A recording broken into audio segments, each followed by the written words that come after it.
All right, we are now recording. So, gentlemen, thank you so much for coming this evening. I really do appreciate it and hope you enjoy it.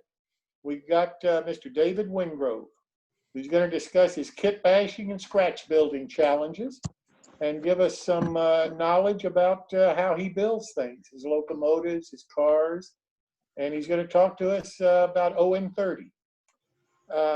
I've got a couple of things I'd like to announce to make sure everybody knows about them. The Chicago O-Scale meet is on for March the 26th through the 28th next year. And that's really great news. The people that are putting it on, I've invited them to be on one of these and talk about what they're planning to do and the details. And they said that they would like to do it, but not until down the road. The Strasburg, Pennsylvania August meet is canceled, I understand. I just found out, I heard somebody talk about that today. And that's all I've got for announcements. So, David, I will turn it over to you, and thank you so much for coming. Well, thank you, Jim. I'd like to say thanks to Jim and to Dylan for having me here tonight. What I plan to talk about is my relationship with OM30. It started with a Christmas train set about, 20 some odd years ago. I hadn't done any model railroading for years, and that sort of stimulated me to get back into the hobby. What I mostly enjoy doing is working on motive power, rail cars, rail trucks, and locomotives. And I'm sure in a lot of these things, people have covered a lot of modeling techniques. So I'm just going to briefly discuss some of the things, the favorite things that I find helpful to creating new models and kit bashing. And one of the first things is you need to have a lot of raw material on hand.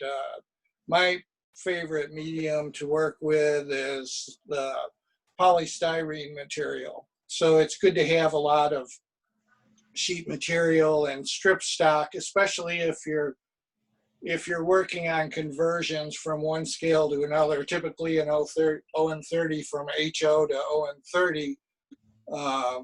It's good to have a lot of material because you're going to need to make things fit.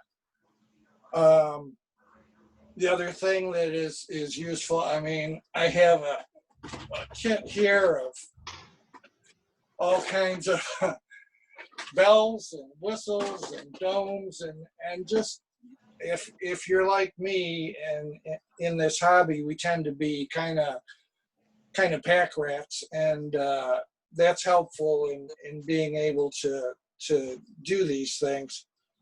The other thing I like to I really find irresistible when I go to train shows is to buy like cab kits, especially like the Banta kits and the Mount Blue kits, and also like the Mount Blue pilot kits, and that's all good stuff to have on hand. And a lot of people in the hobby are advocates of spray booths and spray paintings, but I've always pretty much stuck with brush on painting techniques. Maybe it comes from being an art student many years ago, and I just find it more artistic, more painterly. And but the key to that is having good paint to work with, and it really doesn't matter what the brand is. Some colors are just better than others, and you have to experiment and find the ones that work for you. But one of the things that I find real helpful is make sure you have good brushes. And these are my favorites right now that I've been finding at Michael's. They have this nice like neoprene grabbing surface and nice nylon bristles, and that helps you get a nice smooth surface. Another handy thing to have is and all the paints I've been using lately are all water-based poly paints. And another thing I find is it's good to have a good like clear flat and clear gloss handy. It's helpful when you set decals to get the surfaces right. And the truth about clear flat brush on, it's not really quite flat. It's pretty, by the time it dries, it's pretty similar to the surface of manufactured models. There's a little bit of gloss to it. Then before the meeting started, Dylan was talking about his K27 that had a wire bell rope, and actually that's one of my favorite techniques. Is I know you can't see this really, but what I do is I take this stuff here. It's beading wire that you can find in most any craft store, and this is the gold colored version. And if you take 2 strands of it and you double them over and you put one end in a drill chuck and the other end in a pair of pliers and run the drill until it twists up a nice tight rope, you get a nice scale rope. And what I like about it is because it's metal, it's positionable so that once you set the rope in the model, you can get just the right sag and the look you want. Because I've never been a fan of, the string ropes that come with the stock models, because they're all over the place and I just don't think they look right. So that's something I like to do. Where do you get that?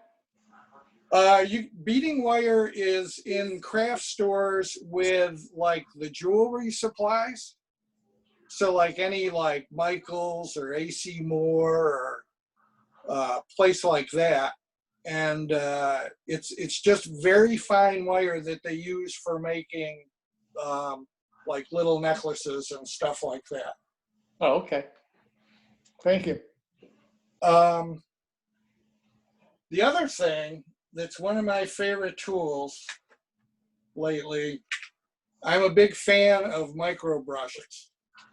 They are just so darn handy. Like, I don't know about you guys, but when I'm building something, usually I knock the paint off a couple times here and there or scratch something up, and just having those handy for touching things up is really, really convenient. Also, they're excellent for like when you want to apply like thin ACC to just a corner or something like that. They're just a real handy tool. And this is, you guys have probably known this for 100 years, but something I discovered recently is, if you use dry transfer numbers and lettering on your models, I used to, cut them out and try and hold them and line them up. And it was just a couple of weeks ago, it dawned on me that if I cut out like the number I want and then attach it to a piece of just simple old Scotch tape and tape it on the model and fool with it and position it to where I want, then it stays put and it comes out centered in where I want. And I don't know why I never thought of that before, but just putting a little piece of Scotch tape over the dry transfer letter so you can hold it in position. Just, I don't know, it's obvious. Maybe you guys maybe have seen that before. So anyway, that's pretty much all I want to talk about. My favorite modeling techniques, and I'll get to showing you some models. One of the main focus tonight is how to make these things work, how to engineer these things, and they're no fun if they don't run. So last year in the ON30 annual, I had an article about rail cars and rail trucks and doing pusher mechanisms. And before that, a few of my friends and mentors, Les Davis and Alan Carroll and Alan Littlefield, we did a little seminar at the Portland ON30 gathering. That was many years ago. And that was my portion of it on rail cars and rail trucks, is how to get some of these things to work. So on this little guy, this is like probably the first rail truck I ever built. And what I did is, this is an HO ballast mechanism under there. And the solution at that time, there weren't many mechanisms, or at least inexpensive mechanisms, to do a single drive wheel. So what I did is I took the ballast mechanism and basically just snapped that front wheel out and incorporated it into the bottom of this. The front end is a metal, just a little die-cast truck model, and the back end is scratch-built polystyrene. That was the first rail truck. And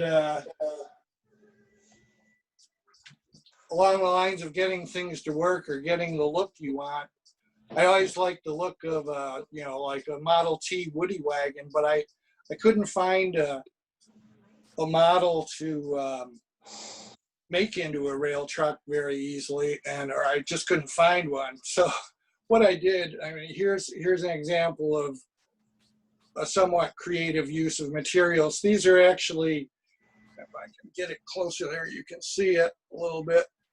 The siding of the rail truck is actually, what they are is just Grant Line windows, just glued onto styrene to just kind of give you that Woody wagon look. And the mechanism is just simply an HO trolley mechanism from one of Bachmann's HO models. And I actually used the front truck from the trolley too. I think it might have been the San Francisco trolley, is what it was. So those are the first two rail trucks. And then we get into, how do you get something like that to work? And the simplest solution of all is that you power it with a trailer.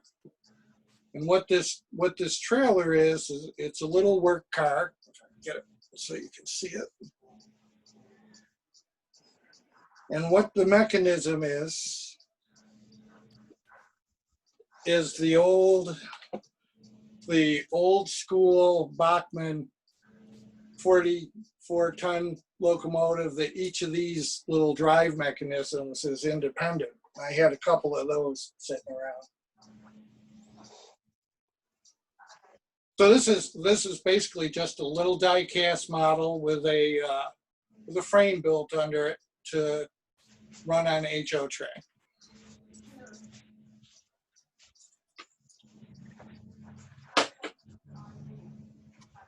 How did you couple them together? On that one, they're just standard like KD couplers. Okay. This one is got a permanently attached drawbar with a screw. And originally I built this we were going to have at the Mid-Hudson meet a competition on creating something with the trolley mechanism, the Bachmann trolley mechanism. And what this is a 148 fueling truck. Another good source of material is from the armored modeling world. And so what I did is I took the front of that fueling truck. Originally, when I had built this, I had it attached solidly to this rear part of the mechanism that powers it. And what I learned real quickly is it wouldn't go around a curve because it was a little too long. And so I had to take it all apart. And what I ended up doing is putting that little drawbar in and articulating it. And the thing that runs this is, there's a bunch of dust there, but this is the ON30 trolley mechanism with what is essentially a little box boxcar, tool car set up on the back of it. And actually, another little modeling technique I discovered, if you look at the roof of that, all that is using black masking tape to simulate tar paper. Because what I wanted to do is just be able to show some of the boards underneath where the paper was torn and worn away, because I wanted this guy to look pretty rough.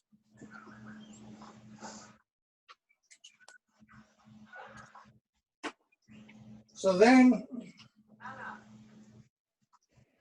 going to a further extreme with the rail vehicles, we have this tractor. And this is just simply taking, these are wheels from the Bachmann, what is it, the Bachmann motor car, I think they call it, the one that has the car and the front, the powered front. And the front of this is just a trailing truck from a little porter. So anyway, to get a tiny thing like that to actually run, I got inspired by something I saw online, and it was like a blacksmith car. And what this is a little tool car. It has a little crane in the back, and it's powered by one of those little trolley mechanisms. And the reason I use that is the trolley mechanism is it's very flat, so I could get a pretty flat surface to work with. There's, I don't know if you can see it very well, but there's a little forge in there, and an anvil, and a chimney, and a workbench. So what that does is just connect with a standard HO coupler and connects to the tractor and pushes it along the track. That's very clever. And then, How do you weight the tractor? pardon me? How do you weight the tractor? The tractor is a die cast. Oh, okay. So it was pretty well weighted itself, and the trick is drilling those holes so there's enough slop and enough grease in them so it rolls well. Gotcha. Then here's one of my favorites. This is ON30 Railcar. It's built on I think it was a Corgi Rolls-Royce mechanism. Kind of gives you that Pierce Arrow look. It's a very similar vehicle. And a lot of times the trick for rail cars in ON30 is that the vehicles tend to be wider than the track, so you have to get a little creative on cutting pieces away so that you can get your wheels under it. And what the truck is it's a lead truck for an HO like 460 that I used, and then the rear wheel again is that Bachmann rail motor, and I just simply built a little styrene. You can't see much because it's black, but just a little styrene holder for the wheels with journals that actually came off one of the Thomas tank engine tenders. And so to power that, what inspired the whole project was at one time I made a rail motor out of the goose mechanism using a Bachmann, one of the newer long Bachmann cabooses, and so I had this leftover shell from the Galloping Goose. So what I did, this was something I saw. This is how you can get inspired by checking out things on Facebook. I think it was Tulsa Mulvaney took one of these models, and he had somehow at a train show or something had come up with the school bus front and the back, and he cut it down and powered it. And I thought, well, that looked really cool once it was cut down. And so what I did is take his example and cut down one of the Goose passenger bodies, and what's underneath that is a Bachmann 44-ton HO locomotive. Mm. And the nice thing about this is you could make all kinds of rail cars and push it with one of these. And I put DCC and sound in this, so this actually sounds like a Goose.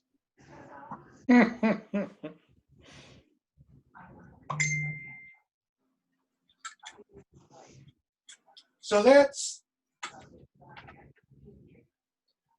basically the engineering concept of using a pusher mechanism. And if you take that to the extreme, someone posted this crazy thing online. You can see that. And said, you know, how would you build something like that? And so I got challenged by that, and this is what I came up with. And the way this works, the way this is engineered, is it's a really stripped down drivetrain from a mogul, basically cutting out two of the axles and using the lead truck, and then building a boiler on top of it. And what's actually powering this is one of those little 44-ton drives. If I was going to do this again, something I found recently are these little roundhouse locomotives, and these things run great. And it's a little wide for maybe that project, but I could have made it work with a truck. But anyway, you might ask, well, how's that going to turn a curve? So what I had to do is I actually articulated it right where the boiler meets the rest of the body. So this will go around an 18-inch curve. So that was how you got something like that to actually work on. You know, I mean, you could run anything you want if you have like 48-inch radius curves, but most of us don't. I don't actually have a layout other than 2 circles of test track in my living room. So, you know, one 18-inch and one 22-inch radius track. So anyway, and then here again is that masking tape roof material. So that's an extreme example of using the pushing mechanism.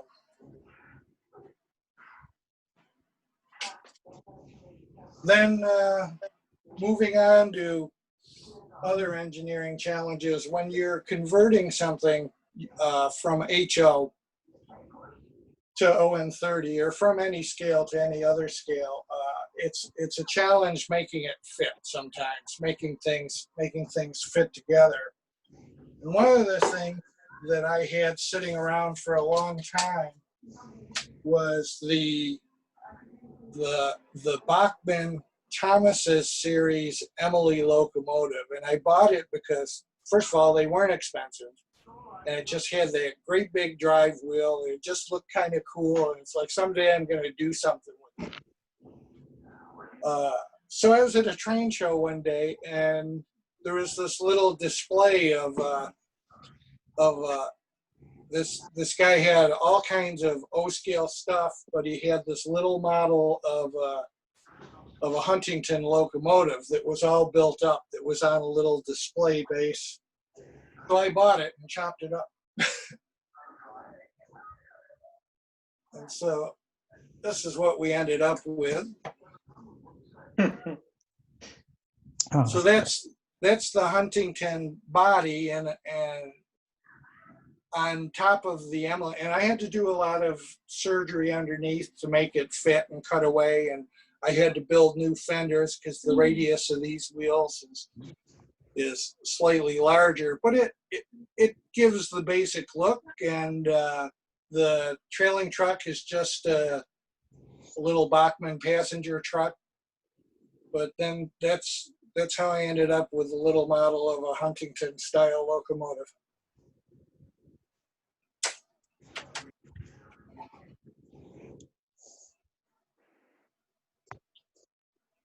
And another example of making things fit is this is that little EMD 40 ton, that little roundhouse Adhern mechanism, which I recently made into this little rail motor. And the trick to making things fit usually is building some kind of platform and finding a way to get the mechanism seated into the platform on which you can build up from there. You know, fit your cab and your body. And here's a more recent example. A while ago, quite some time ago actually, Don Weigel was at a train show, and he was showing me this 70-ton HO mechanism with sound that was really reasonable. He said, you know, you'd make a rail truck out of that and it'd already have sound with it. So this is what I did. This was inspired by a rail truck that Neil Horan did that was owned by Steve Sherrill for a while, and I guess someone else has it now, but anyway, that's that HO 70-ton mechanism. I think it might be something a little bigger actually. But with the diesel mechanisms, what you can do is they usually have a flat on either side of the locomotive so that you can run a strip of styrene inside your mechanism that lines up with that flat, and then you use the existing screw holes to put everything together again. So that's a little trick. And actually another little trick is sometimes you can take the actual diesel mechanism and you can just take the shell off and cut everything off the top and just actually use the existing deck as your base for converting to OM30.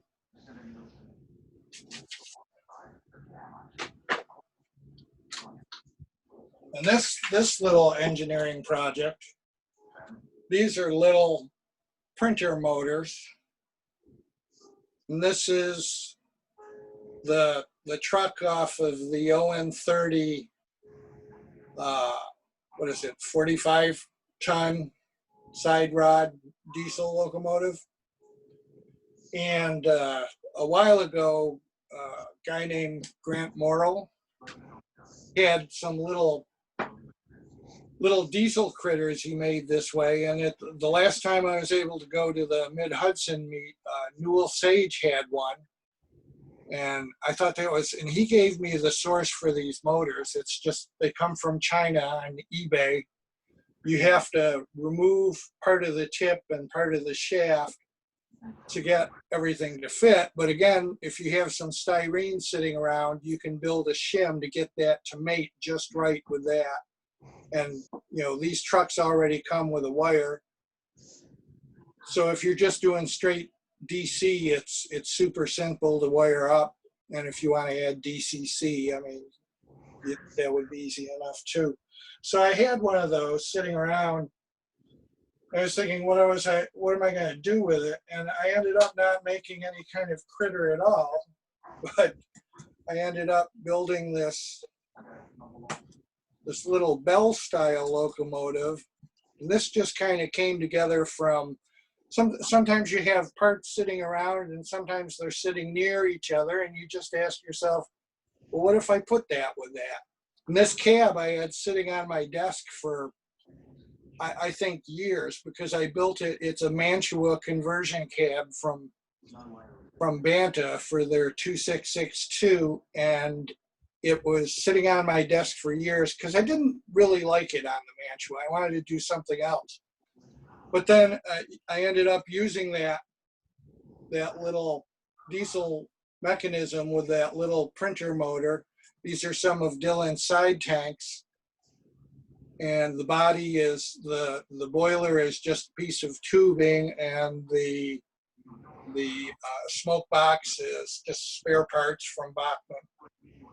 And so that just kind of came together. Ugly little Bell inspired locomotive from spare parts that were just sitting around. And finally, the engineering challenge I had dealt with most recently was I'd been looking at Mason Boogie locomotives and thinking about how I could get something like that to work. And as you know, the Mason Bogey has a drive mechanism that swivels, and that was beyond my engineering expertise. But sometimes you just need to let things sit on your workbench a long time, and it'll come to you. And here's what and there was an article this is my most recent article in the annual. So anyway, here's the first one I did. A Mason Boogie style from a Bachmann Mogul. The fuel bunker is just the Bachmann bunker cut down. And what's going on here is along the front here, I'll get my screwdriver pointer. Along the front here, that's just a little piece of styrene I-beam that's just glued right in under the deck of the existing, of the original cab, the deck for the original cab, and then you build a platform. So in order to get this long thing to go around curves, I was thinking about, well, would you do a sliding thing like they did with the Forneys, or what would you do? And then it just seemed to come to me, what this actually does is the whole rear truck will swing. And the way I accomplish that is it's attached right to the drawbar. It's black, so it's hard to see, but that whole truck swings. So you can build a really long locomotive that way. And that's how I got this 266T. And it's a little tricky. What you need to do is it's a center beam that connects with the truck, and what you need to do is get the layer of material just right, so it just rests under that deck and just supports it, but also is able to swing. And additionally, the truck itself actually pivots on that center beam a little bit. So this will go around an 18-inch radius curve. And yeah, it's gonna swing out a little bit like that and look unrealistic going around that curve. But the beauty of this is if you're one of those people that's blessed with all kinds of room and you've got really wide curves on your layout, this is gonna look perfectly normal on it. Have you tried it on any horizontal or vertical transitions? With the link kind of going up, I was wondering if you were getting anything where it was lifting up the wheels, or is it having enough play there, up and down at the pivot point?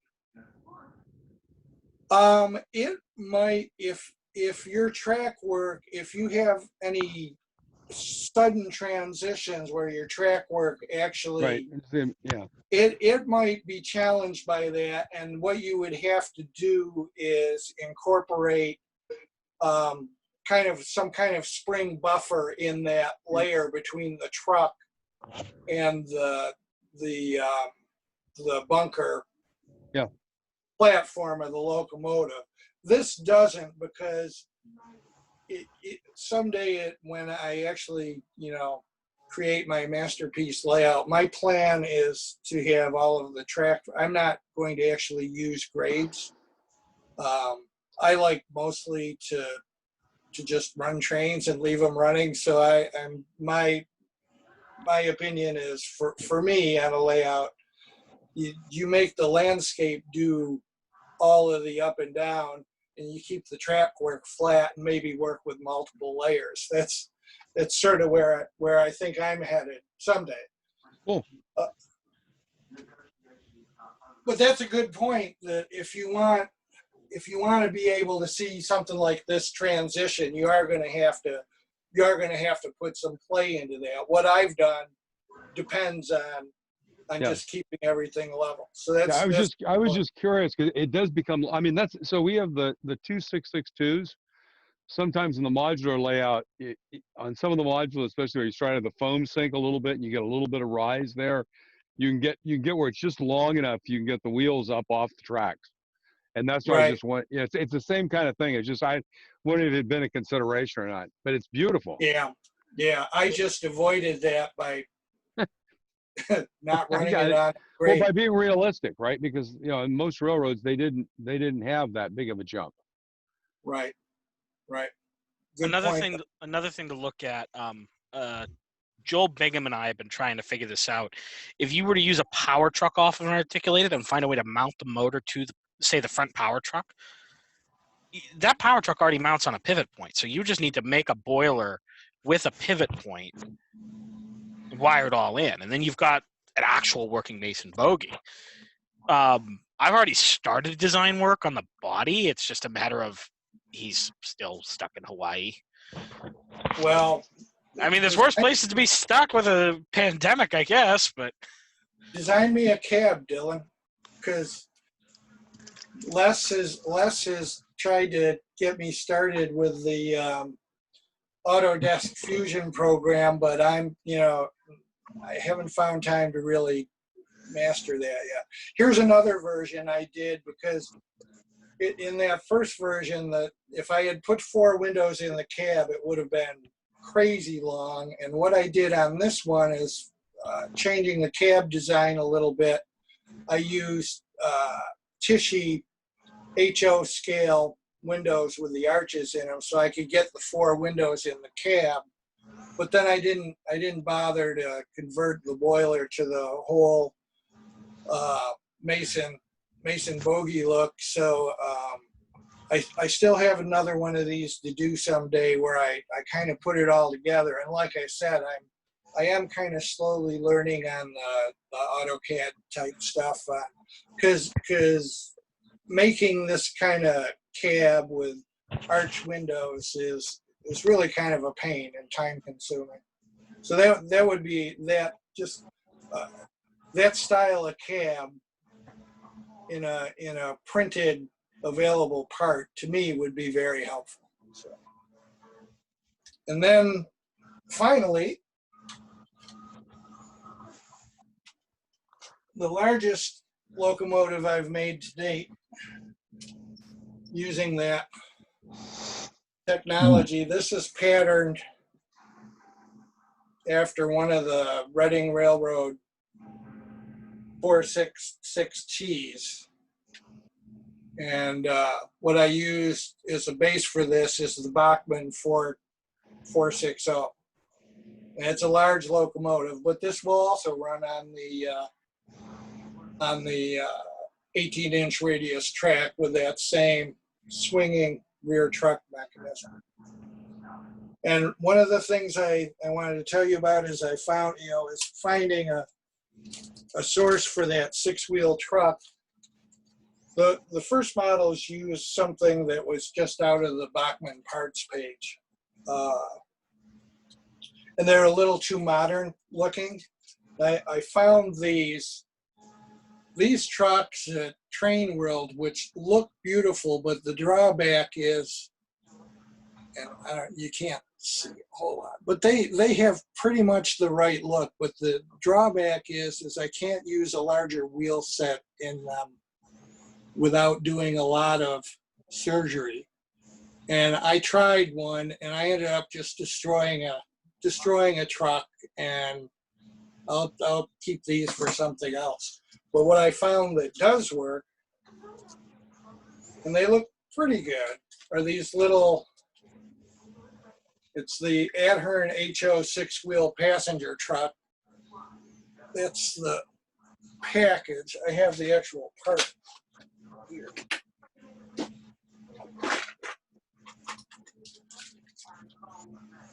This is what they look like, and you trim. I obviously trimmed the end pieces off, but the nice thing about these is they are a plastic material, and there's enough room in there that I could put an Owen 30 size wheel in them, and they have pretty good look for that trailing truck.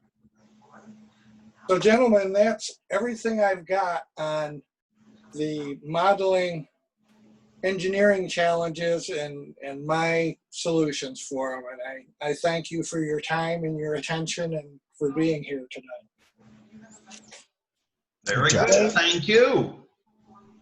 David, you mentioned Owen 30 wheels. What's the difference in Owen 30 wheels and HO wheels? Well, it depends on the look you're going for. There's technically, if you have, like, say, a 36-inch Owen 30 wheel, a lot of the larger HO wheels are going to be just fine. But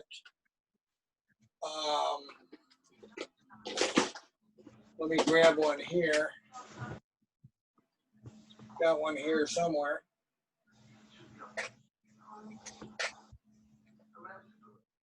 Oh, that's not one. Mm-hmm.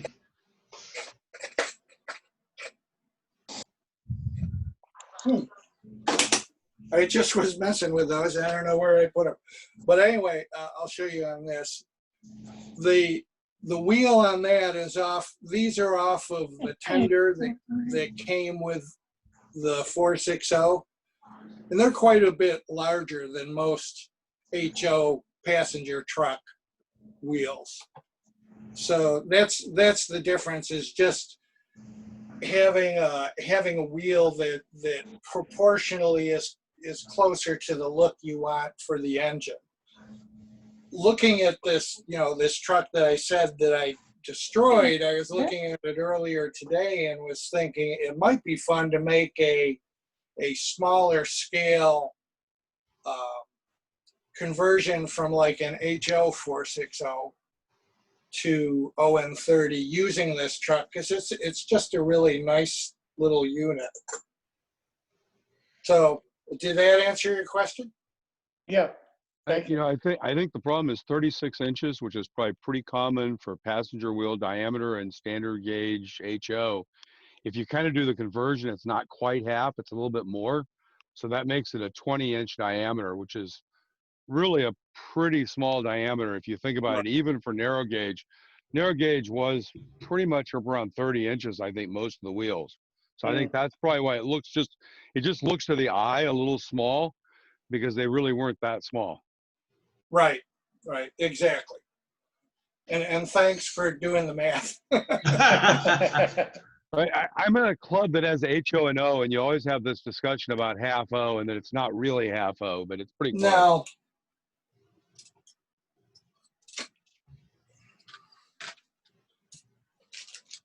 David, let me ask you another question. The pushing models that you make, what's the main problem that you've had with I guess the engineering to make sure that the lead model stays on the track? The trick there, I think someone mentioned it, like especially with the tractor model, is you need to have enough weight, and you need to have you need to make sure there's low friction on the wheel sets. Some of these things, like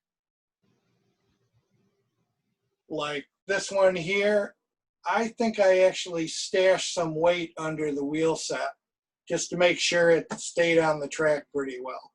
Mm-hmm. So sometimes slipping a little lead into the, into the inner reaches of the vehicle you're working with. But mostly these die-cast vehicles are weighty enough that, if you line everything up right and you have low friction on them, they will track just fine. Now, what kind of wheels do you use on those? Well, Is that just regular HO wheel? they can be. This one, like I said, on this one, the lead truck is some little Northwest Shortline spoked wheels that I fitted onto a HO lead truck for a little 460 or 440 that just from the Bachman parts store. Then the rear wheel is off of that Bachman motor car, that has there's one over there. I guess I could, if you know the one I mean, the one that's the two-part. Yeah, I know what you mean. Yeah, and the thing I like about that wheel, it has a cool look with all these, these rivets in the side of the wheel. So yeah, the sources for the wheels are really from HO and from ON30 and just kind of matching up the wheel size for what you're working with. Gotcha. That's fascinating.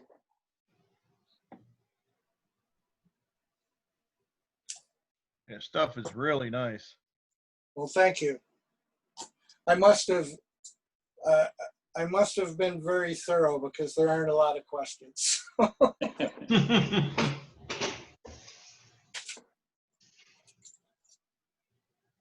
It may have been a short presentation, but it was long on information. Oh, thank you. I'm glad to hear. Yeah. I did set out to try and limit my presentation to keep it under an hour, not go too long, because I don't know about you. I don't have air conditioning in my house. There's a fan under here blowing on me. Whoa. It's warm upstairs. I gotcha. Oh, I know how it goes when you don't have AC. I've already had 3 people yell at me today when I told them we don't work on air conditioning over the weekend. Anybody have any more questions for David? I do have a question for Jim. I got to admit, that toupee looks good. What do you Be mean? nice. It's a subtle reminder to angle your camera down slightly so we can see your lovely face. Oh, I got you. Oh, all right. Oh, there he is. Hey, Dylan, I keep telling you, I need to make sure somebody can see. I gotta get into the habit of not so subtly mentioning it. Yeah, I got you. It's All funny. Before I did this, I set up my iPad and turned on the camera and had a look at how I had things set, what the angle was. We do some Zoom meetings with people from church, and sometimes people have their camera or iPad or iPhone in front of them. They've got it on the table underneath them, and you're looking right up their nose.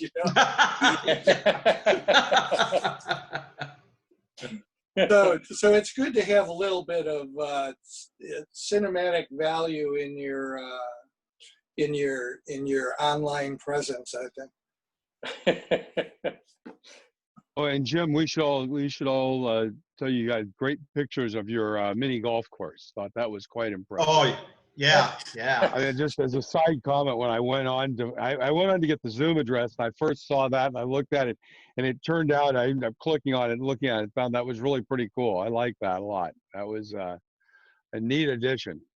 Well, I appreciate it. You know, it's something a little different that you normally don't see. And I've had two people, I guess, contact me and ask me to build them one. And you know, I'm not into building for other people. I just, you know, Just I fun. may send it to somebody, you know, and let them enjoy it if they want to put it on their model railroad or something. Because I just don't have space for all this stuff I'm building. In fact, I've got shelves in my train room out there. And I've filled up my shelves. So the next time my son's down, he's going to have to put me some more shelving up there.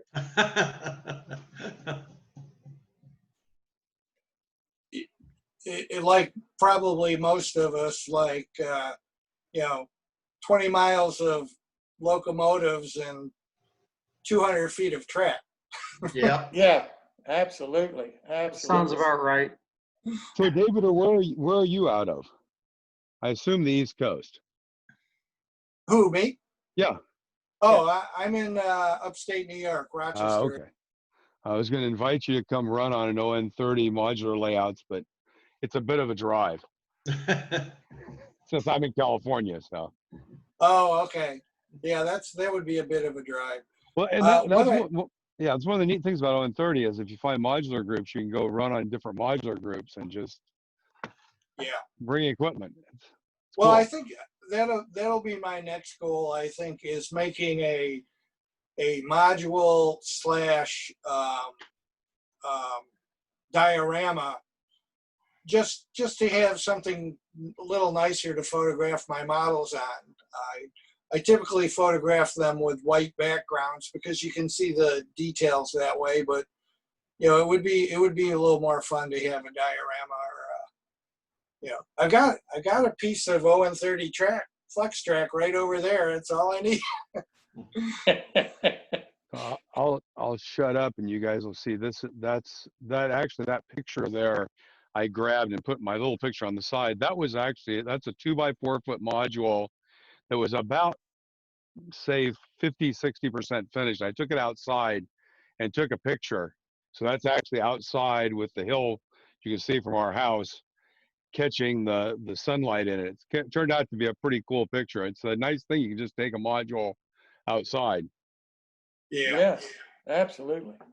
Oh, that's when I go to the Mid Hudson meet, I get to run on the guys that set up their modules there, and I say, "Here, you want to run this for me?" And they're always nice. Yep. No, well, the nice thing about a 2x4 foot module is if you've got anything other than a sports car, you can kind of take it with you. Yep.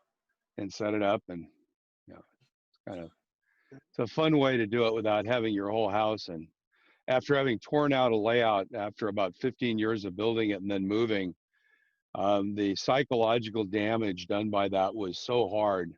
I mean, it really was. And going back, the modular thing, the thing about modular is you know that what you're building, you're not going to have to tear out. That was actually a way to get back into the hobby was, you know, not having that psychological block by wasting my time if we decide to move. Well, that's a really good point because I think my vision would be to build like a module or two. And I'm not a switching layout kind of guy and cards and all of that. Not that kind of opera. I just like to put things on the track and have them run. So my vision would be to someday have a module too with a loop connected to it that is simple and easy to take apart, and you know, find some corner of the house to put it in. Yep. Yeah, Dave, cool. Micro layouts are really fun too. Mm-hmm. Yeah, I've seen some really nice ones online. Modulars are the future. Like that's going to be my generation because that's easy to store, and we like everything instantaneous. And that's instantaneous right there. Little modules are. Yeah. You know, it's interesting. You can actually take a 2x4 foot module, and if you secure everything, or if you take the buildings and make them removable and carry them in a crate, when you get home, you can just have a couple of hooks on the wall, and you can hang it up on the wall, hanging on the wall, sitting there, or you can take a 2x4 foot coffee table and drop it in there and put a cover on it. It was Mhm. getting rid of something 2 by 4 feet in your house is pretty easy. Do you know Texas Northern, Yeah, yeah. the railroad club? Yes. Yeah, they have they have it's all modular, so they have 3,000 square feet of all modular layout that they set up. Yep. And it's more permanently set up then. Yeah, but they yeah.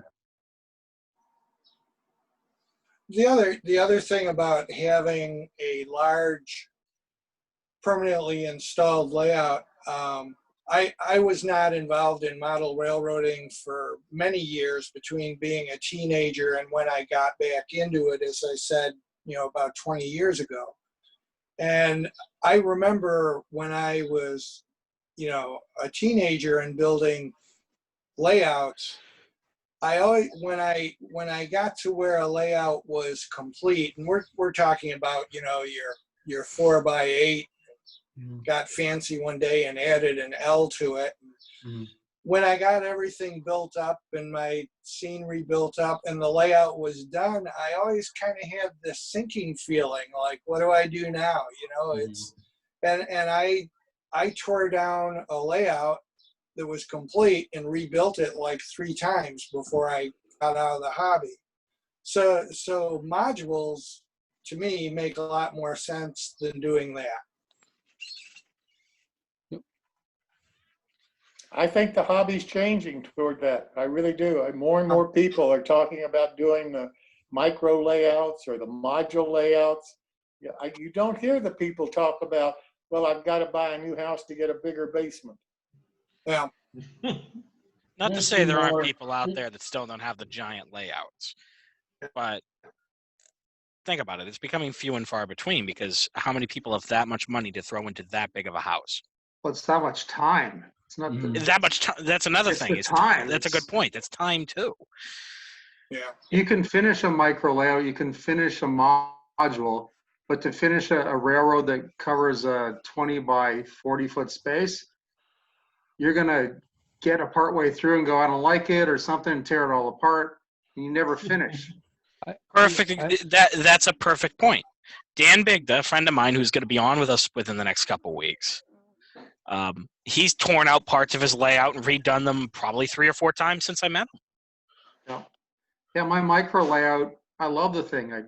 I don't run it all the time, but I pull it out, I run it, I take videos of it, I share them, put it away, pull it back out again, and 2 months later, put some more stuff on it and run it again.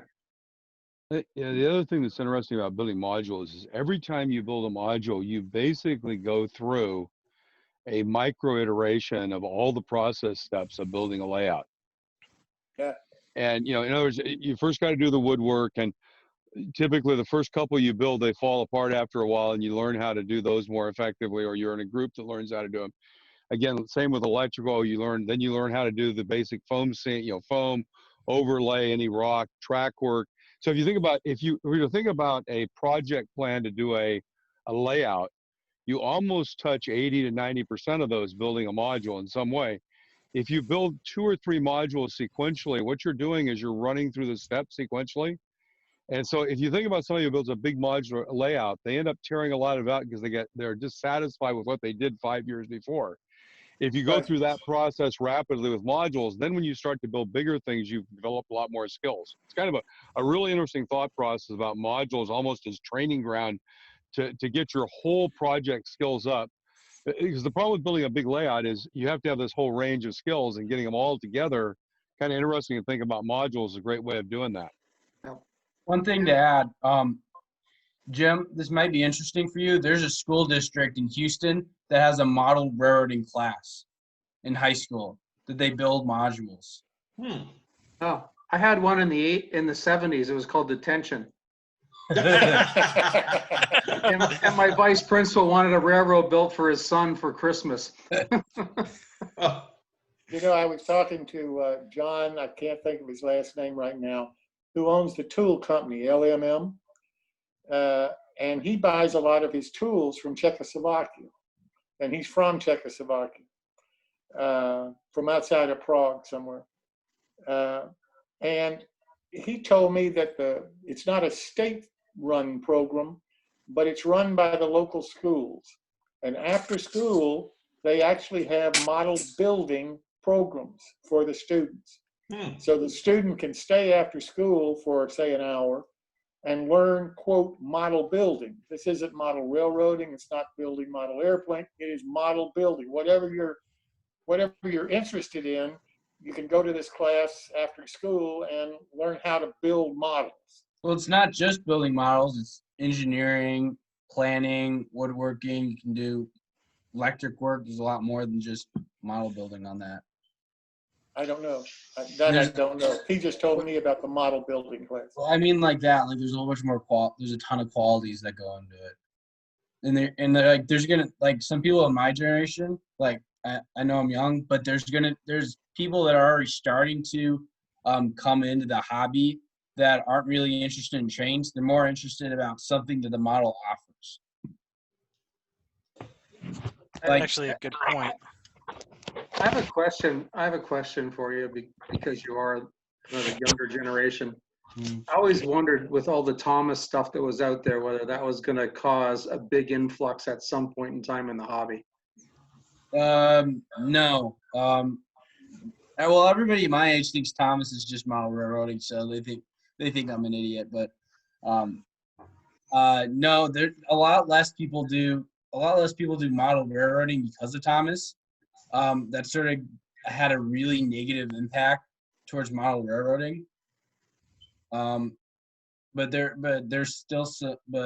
people are still figuring out that there's a lot more to model railroading than just the Thomas aspect part of it. Like what I said, there are people getting into the hobby in different ways. I was more thinking like the stuff was out there, so you have an interest in it, and then you get interested in other stuff when you're like 16 until you're 30, and you get bored again, and you come back in. We have to be the path to Hogwarts. There you go. That's the other one. Okay, anyone got a Great Western Hall then? Just sitting in their back pocket? Oh, well, actually, wait. Was that a hall or was that a manor? Now I'm. I think it was a hall. I don't know. Hogwarts. Anyway. Yeah. Okay, now I gotta look it up. So I can't remember if it was Foxcoat Manor or one of the halls. Larry, what do you model? I've got 4 different railroads under construction right now. I have my main interest right now. I'm building a World War I layout. Okay. And I've got a micro layout that's based in Arizona. And I've got a railroad in another room based in the Yukon. And I have another micro layout started that's a distillery.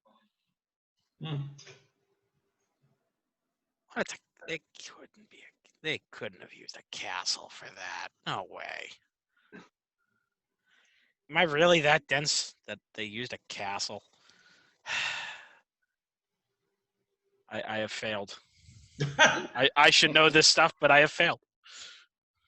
And it gets better with age.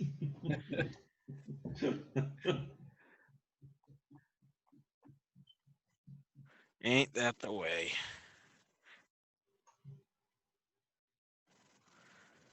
All right.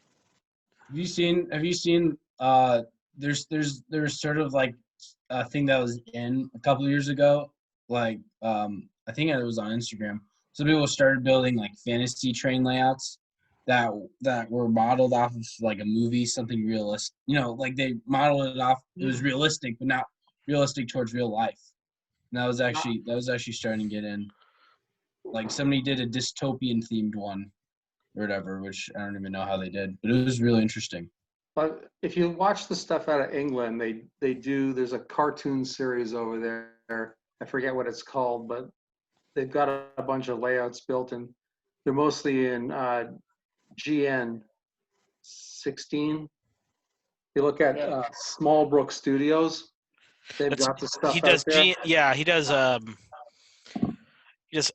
O16.5 and GN15. Yeah. He And does, he does some funky stuff in G scale though. well, it's based off of a cartoon that runs in Great Britain.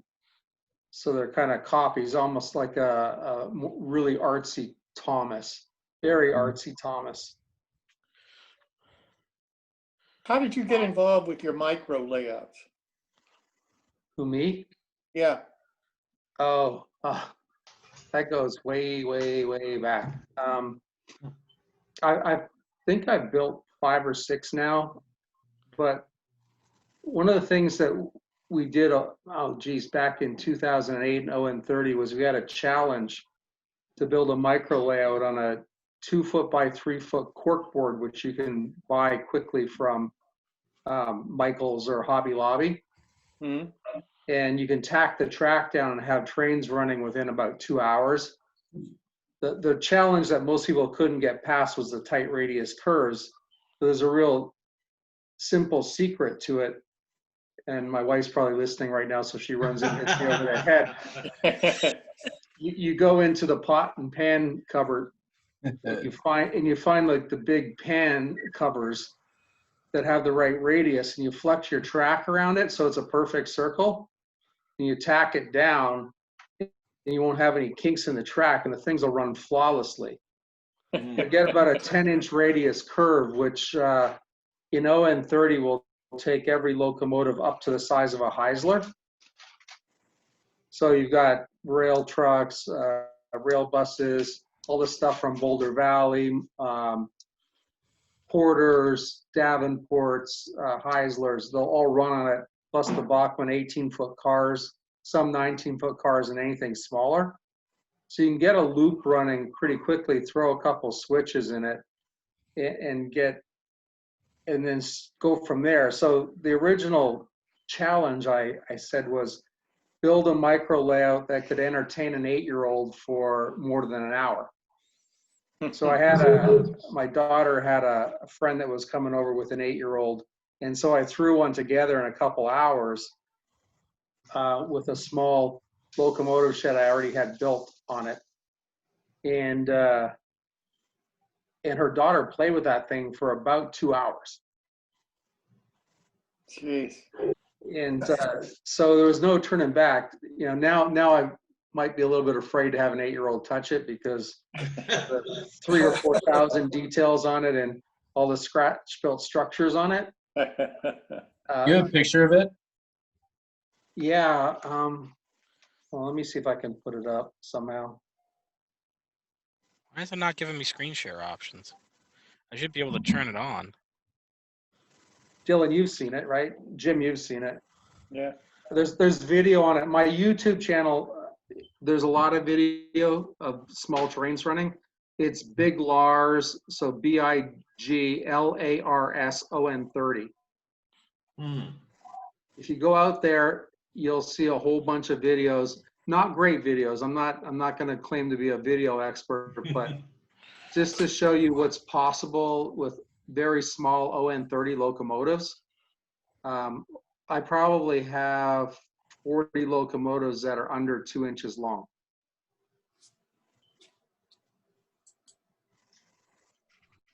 And a lot of them are DCC and have Keep Alive somehow stashed away. It's funny to hear you talk about how you get your circles and everything. My trolley line has 11-inch circles. Yeah. And I did go out and buy a Fast Tracks jig that does 6, 8, and 10-inch radius curves, which makes them perfect. Yeah.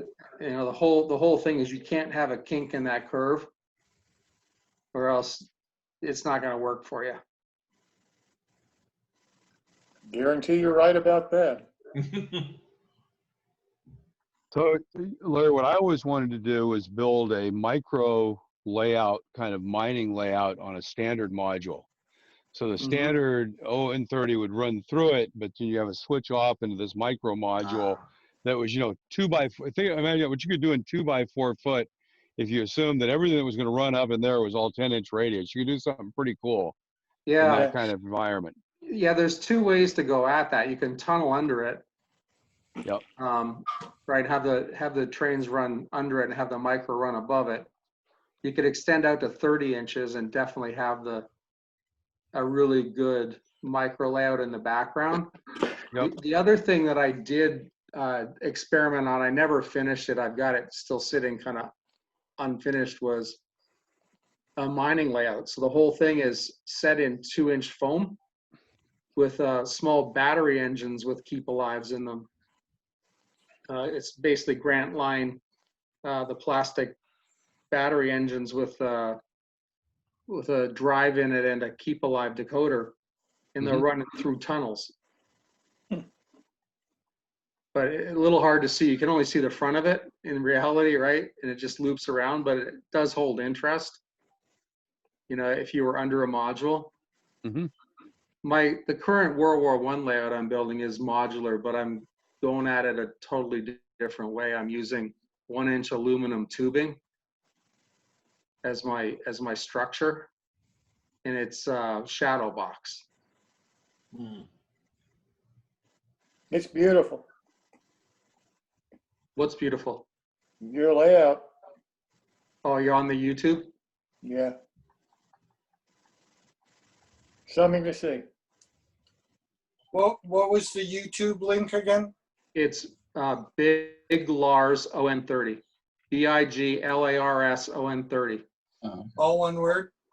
Yeah, all one. There's probably 30 videos that cover two of the 4 layouts that I've got underway right now. Not much out there for the World War I layout because it's headed for Hickory. So I'm really trying to keep that kind of in the background right now. Wow, this is cool. Larry, do you go to the museum in London, the military museum? London, England? Yeah. Have you gone on the internet for them? Well, yeah. I go online there. I've been there once in person. It's a little bit of a trip from North Carolina, but. Yeah. It's a pretty impressive place, I think. I was really impressed when I talked to the people over there. I'm writing it up for one of my articles because I think particularly having seen what you're doing with the World War I stuff and some other military layouts that people are working on that I have found, it seems like there's starting to be more interest than I anticipated in that kind of modeling. Yeah. Yeah. Well, the 100-year anniversary sparked it off, and then Bachmann came out with stuff in HON 30, and then they came out with the trench locomotive that Les Davis helped them with. So it's kind of sparked it up. The unfortunate part is most of the kits that were available were from the UK, and the manufacturer passed away recently. Yeah, yeah. So is somebody going to take that over, do you know, or that's just going to die? It's gonna, so Adrian Swain they called it the black hole of, and I can't remember the little town he lived in now, but he was buying up all these companies that were going out of business in the UK, and most of the stuff was white metal spun cast material in the kits, and they said the stuff would go there to die. Some of it's come out. He didn't have any heirs, so his sister's trying to sell the stuff. But when I last spoke to him a year or so ago, he said he had an incredible amount of stuff. He told me I was allowed to reproduce anything I had not for sale for myself. He said he wouldn't be upset if I were to make molds and cast my own stuff to finish the layout. Fortunately, I haven't had to get to that point yet. So many people know what I'm up to around the world that if they find something in Australia or New Zealand or England or any part of Europe, they are messaging me and say, "You want me to grab this for you?" And I'm going, "Yeah, grab it for me. I'll send you the money," right? So I get these little care packages from all over the world. And some of them just send them to me. They don't even tell me. It just arrives at my house. They're going, "I love what you're doing." And all of a sudden I've got another care package, right? And I have a bunch of guys doing 3D design for me. Dylan's done some couplers for me. I've got a few other people. that are building stuff that was never built as a kit, 3D printing it for me and shipping it over. So it really has sparked interest around the world for such a small topic. Do you think 3D printing is going to decline in like the next 20 years? I don't think so. I think it's going to get better. Right now, still the prints, some of them are a little rough. I think as the printer technology gets better and they can lay thinner layers down, and the price comes down, I think that'll drive more people into modeling. Personally, I'm a vice president of technology. So the last thing I want to do when I leave the office is get on a computer, like to do. So I'm old school. Like I'm out there like soldering white metal kits. I'm doing stuff they were doing in the 50s and 60s, right? 70s, right? I one day I'll probably, the light bulb will come on. I need to go out there and just fire my computer up and do some CAD design and do a 3D print. But I will say this about Adrian's stuff. From what I understand, the 7mm Narrow Gauge Association is talking to them about acquiring whatever they can. Yeah. For the tooling, but even they don't even know what's there because there's so much of it. Yeah. So I've told Adrian Gray, who's the incoming president, I said, listen, if you guys are going to go ahead with this and you need a hand redesigning stuff because you're missing parts, I'll put in the CAD work for you, because I'm a member of the group and it's like, well, I want to see them succeed. Yeah. And some of this stuff is really good. It's amazing quality. Like he was a perfectionist. There is one of his lines is back out, Dylan. It's all of his trolley stuff. Somehow before he passed, someone got a hold of it and is reproducing it. Yeah, I saw that. English trolley stuff. It's available, but the line was so extensive. It was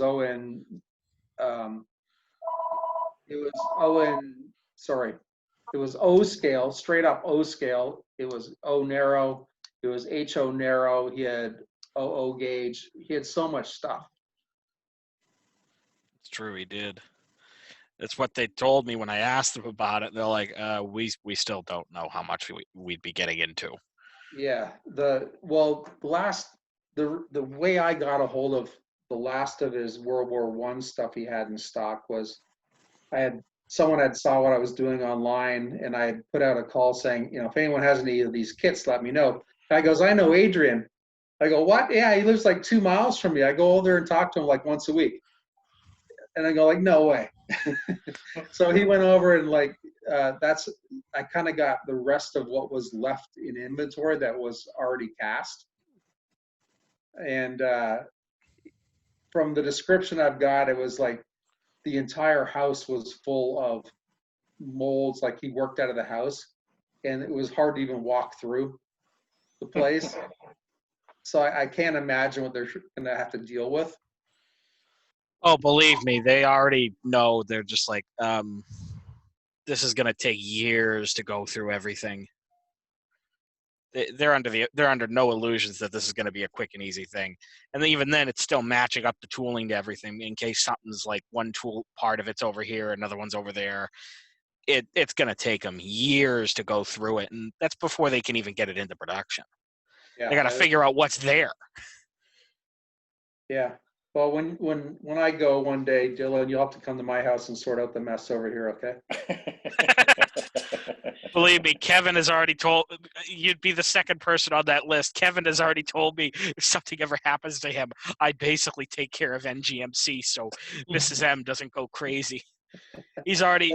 It was more over it came across as something of a threat or a promise, and I'm like, well, okay. Yeah, the last guy I had chosen actually, unfortunately, was a police officer who got killed in the line of duty. So hopefully, nothing bad happens to you. I'm not planning on anything bad happening to me, but I can't control that now, can I? Yeah. But anyway, if something happens to any of you guys, you guys know the business term for that, right? That's a planned succession. Yeah. Right. No, I'm serious. Actually, we laugh about it, And you guys kind of laugh about it, but the reality is it's a good business thing, especially if you've got, you know, 20 or 30 or $40,000 in inventory. You want somebody to come in and assist your family with that, you know, when something happens. So it's probably not a bad thought for anybody in the business who has inventory and structure to think about, okay, I understand this. Who in my family understands? Who around? Who do I trust to come in and do right by my family if something happens? It's a pretty interesting challenge and something pretty important. So Yeah. Oh, and it doesn't always pan out because a few of us had an arrangement already. And I consider myself to be one of the younger guys, so I'm only in my 50s. You know, and a lot of folks I talked to are in their late 70s. And one of the guys passed away 2 years ago, and his wife gave everything away, even though he gave her direction to call Les Davis and I and say, yep. them help you get rid of this stuff to the right places, right? And Right. she went to a local HO train club and gave it all to them. Yep. Yeah. And it was all ON30 stuff. They're probably going, what the heck is this, right? Right. No, The exactly. way I look at it is I'm trying to, even if I'm still young, so I don't have that plan yet of what happens if something happens to me.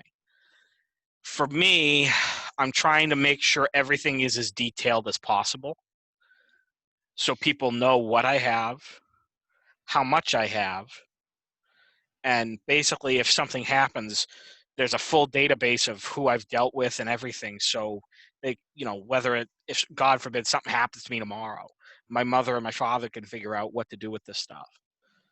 You know, so I make sure my mother has access to that database just in case. Because I explicitly trust her, and Yep. she knows that she knows that I know people that would at least take the stuff and get it taken care of. Yeah. You know, one of my brothers might do it too, but they don't know nearly as much about it, and they don't talk to them nearly as much about it. Well, you guys all know Vern Niner, right? From ON30 annual fame. I've heard of him. Yeah, if you go back in the ON30 annuals, 2008 through 2013, he's in almost every one. And he was my age, and he passed away, unfortunately, of a heart attack like 6 years ago. And his family, just by random, I was on eBay and saw a picture up for sale, and I'm like, that's Vern's stuff, right? And the family took it all to one of these like corner eBay dealers, and he had HON3 and ON30, and the guy was like, he was pretty well known. If you've been around, you know who he is, right? And the stuff was going up in lots on eBay, mixed lots of HON3 and ON30 stuff, and like pieces of his stuff that were like 2-car sets, or the like Dave's wonderful stuff where he's got pushers behind it. The pusher was in one lot and the locomotive was in another lot. And it was a total train wreck, right? And so I was trying to buy every lot I could to put it back together again, so like his memory would be saved. And I ended up getting like 4 or 5 lots of stuff. So I have a whole bunch of his stuff sitting here that I've been reconstructing or trying to find the other pieces that I didn't win the lot on, right? You know, like if the pusher I got and the piece in the front was in another lot, I'm still tracking all that stuff down 4 years, 5 years later. So Dave, don't keep your stuff in one box, okay? Good looking stuff, man. Don't have your pusher in one box and you're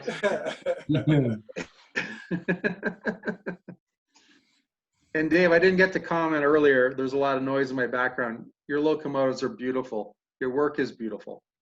Well, thank you very much. Yeah, I'm always impressed when I see it. I've been following it for years. Thank you.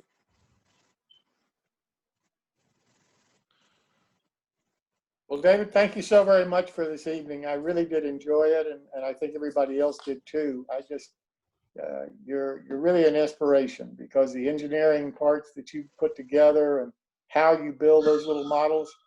It's just fantastic. And I really do appreciate you doing this for us tonight. Well, thank you very much, Jim. It's been an honor to be here, really. Thank you. Hopefully Well, see you at guys- Mid-Hudson soon. You bet. I swear to God, if Mid-Hudson doesn't happen, I'll go crazy. What can I Well, say? I listen. enjoy hanging out with you guys. Well, listen, I do too. I can't thank you guys enough for coming and contributing like you do to these. I mean, it makes all the difference in the world for me. Next Wednesday, we've got James Schultz. James works for Real Railroad, CNN, I think. And not CNN, but CN. And he's really a great modeler. I'm really impressed with him. So he'll be here next time on Wednesday. And hope you guys have a great weekend. Stay safe, and we'll see you hopefully Wednesday. Thanks, Thank Jim. you. Enjoy. Take care. Thanks. Okay. Good night.